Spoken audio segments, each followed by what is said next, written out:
So hello students, I hope सभी बहुत अच्छे होंगे। तो हम लोग एक नए चैप्टर का नया प्रीवियस ईयर क्वेश्चन यहाँ पर करेंगे। जो चैप्टर का नाम है pair of linear equation in two variables. ठीक है, तो हम लोग पहला क्वेश्चन यहाँ पर देख सकते हैं कि क्या है सब। अभी हम यहाँ पर जो टफ क्वेश्चन है मतलब प्रीवियस ईयर के वही यहाँ पर डिस्कस करेंगे। ठीक है, तो यहाँ पर पहला क्वेश्चन है कि for what value of P का कौन सा वैल्यू के लिए will the following pair of linear equations have infinitely many solutions. ठीक है, तो दो यहाँ पर क्या दिया है आप लोगों को मतलब इक्वेशन दिया है। ऑब्वियस सी बात है, लीनियर इक्वेशन ही है और दो वेरिएबल में है। एक वेरिएबल है एक्स, दूसरा है हमारे पास वाई। तो अभी हम लोग को क्या ढूंढना है कि इनफाइनाइटली मेनी सॉल्यूशंस कैसे आएगा। पहली बात तो इनफाइनाइटली मेनी सॉल्यूशंस का वो क्या था आप लोगों के पास, कंडीशन क्या था, a1/a2 is equals to b1/b2 is equals to c1/c2। ये क्या है, a1 है x का कोफिशिएंट, b1 है y का कोफिशिएंट, c1 है कांस्टेंट। ठीक है, ये सभी को पता है। ओके, लेकिन फॉर्मेट हमारा ऐसा होना चाहिए a1x b1y plus c1 equal to कितना 0। ठीक है, ये मैं ऐसे बता रहा हूँ, ऐसे कोई दिक्कत वाली बात नहीं है कि c1 को आप लोगों को इस तरफ लेके आना ही आना है, ऐसा कोई ज़रूरी नहीं है। क्योंकि हमारा सिंबल दोनों तरफ तो सेम ही होगा, p और 12 दोनों को लेफ्ट में अगर नहीं, एक को लेके आए एक को नहीं लेके आए तब दिक्कत आएगा। लेकिन अगर दोनों को लेके आए या फिर दोनों को राइट साइड में ही रखा तो कोई दिक्कत नहीं आएगा, जैसे आंसर सेम आएगा। ठीक है, लेकिन यहाँ पर हम लोग क्या करते हैं, हमारा जो स्टैंडर्ड फॉर्म है बोर्ड के हिसाब से एक बार देख लेते हैं। तो कैसे आएगा, a1 आप लोग क्या बताओ, a1 क्या होता है, यहाँ पर a1 है मेरे पास p-3। सो a1/a2 हमारे पास क्या आया, p आया। ठीक है, उसके बाद b1 कितना आया, b1 आया मेरे पास y का कोफिशिएंट मतलब 3 आया। उसके बाद b2 कितना आया, p आया। ठीक है, उसके बाद c1 को हम लोग -p लिख लेते हैं और -12 लिखते हैं। क्यों, क्योंकि हमने उसको मान लिया है कि लेफ्ट में लेके आया। ठीक है, उसके बाद देखो एक आपको एक लॉजिक बताता हूँ जो आप लोगों में दिया नहीं होगा अब तक, शायद किसी ने बताया भी नहीं होगा।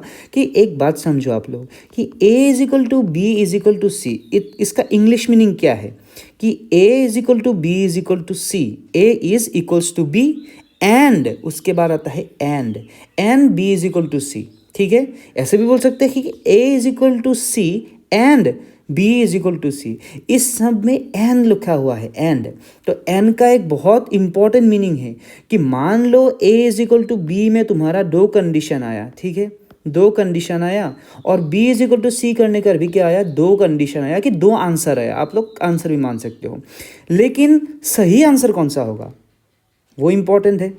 सो अगर हमने एन लिखा है मतलब इसके लिए भी सही होना चाहिए, इसके लिए भी सही होना चाहिए, है कि नहीं। लेकिन मान लो इसका एक आंसर है जो इसमें नहीं है, इसका मतलब क्या है, वो आंसर सिर्फ इसके लिए सही है, इसके लिए सही नहीं है। इसका मतलब हमें जो एक कंडीशन मिलेगा, मान लो ए इक्वल टू सम कंडीशन, ये कंडीशन इसमें भी है और इसमें भी है, तो उसी कंडीशन को हम लोग सही आंसर मानेंगे। ठीक है, आज से ये समझ लो कि एन का वही गुरुत्व है कि यही सिग्निफिकेंस है कि दोनों में सही होना चाहिए। ठीक है, आई होप ये आप लोग समझ गए होंगे, लेकिन बुक में लिखा नहीं होता। ठीक है, तो काफ़ी लोग ये समझ नहीं पाते हैं। तो फिर आप लोग अभी समझो कि इसका मीनिंग क्या है। इसका मीनिंग यही है कि p-3 divided by p and 3 divided by p। उसके बाद हम लोग और नहीं लिखेंगे, उसके बाद हम लोग लिखेंगे and 3/p is equal to -p divided by -12। This is the correct form. आप लोग अगर यहाँ पर और लिख दोगे इसका मतलब क्या है, इसके लिए भी सबके लिए सही हो जाएगा फिर, है कि नहीं। तो फिर ये लिखो, इसका आंसर कितना आएगा, ये तो ईजी है, p एंड आप लोग ऐसे लिख सकते हो 3p इज इक्वल टू कितना आएगा, p² - 3p। ओके, अभी आप लोग ये छोड़ दो कि p आप लोगों को पता है कि p 0 नहीं होगा। ऐसे हम लोग मान नहीं सकते कि p 0 ही है। हाँ, 0 नहीं हो सकता क्योंकि px एंड py सीधे, अगर p दोनों 0 हो गया तो 0 इज इक्वल टू 12, वो तो गलत ही है। हाँ, हम लोग ऐसे मान सकते हैं कि p हमारा 0 नहीं है, इसलिए हम लोग ऐसे डायरेक्ट उसको उड़ा भी सकते हैं, लेकिन थोड़ी देर के लिए हम लोग उसको नहीं उड़ाते हैं। ठीक है, होगा हम लोग क्या करेंगे, p² - 3p माइनस यहाँ पर क्या लिखेंगे, 3p इज इक्वल टू 0। इसका मतलब क्या आया, p² - 6p is equal to 0। उसके बाद p को अगर कॉमन लेंगे तो क्या आएगा, p - 6 इक्वल टू 0।